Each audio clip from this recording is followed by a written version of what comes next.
Hello အားလုံးပဲမင်္ဂလာပါအခုကတော့နောက်တစ်ထုပ်ကိုကြားမြင်မှာဖြစ်ပါတယ်အခုကြားမှာကတော့အရင်နည်းနဲ့မဟုတ်ဘဲနဲ့ရည်အင်းနဲ့ကိုဖြောပြမှာဖြစ်ပါတယ်ရှင်အဲဒီတစ်ခေါက်ကရည်နည်းနဲ့ဖြောပြတာပေါ့နော်အခုကျတော့ရည်အင်းနဲ့ဖြစ်မှာဖြစ်ပါတယ်ဒီချိန်မှာပါဝင်တဲ့ပြည်စီရကတော့အသီး6တွေပေါ့နော်အဓိကပန်တီတို့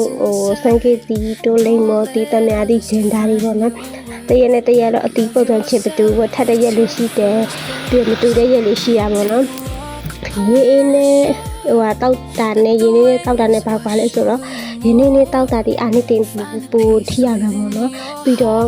အခါတကြိုက်တဲ့လူတွေအပြင်းကြိုက်တဲ့လူတွေအတွက်ကရင်းနေအရင်စိတ်ပြီး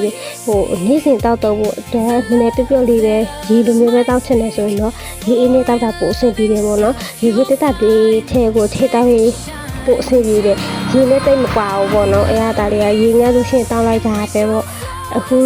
အဲ့ဒါလေးကိုကြားရဖြစ်ပါတယ်နောက်ပိုင်းကျတော့ကျမကတော့ရေအေးနဲ့ပို့တော့ဖြစ်မယ်လို့ထင်ပါတယ်အခုလိုဆိုဟိုအားကြောင့်နေ့တိုင်းတမ်းမှာကျတော့အခါတဲ့ရေကြောင့်မတောင်းနိုင်ဘူးเนาะဒီနေ့ကိုဝါလို့ရှိရင်ရေထက်ဖြစ်ပြီးတောက်လို့ရပါတယ်အဲ့ဒါလေးပြပြတာပါရှင်ကောင်းတဲ့နေ့လေးဖြစ်ပါစေ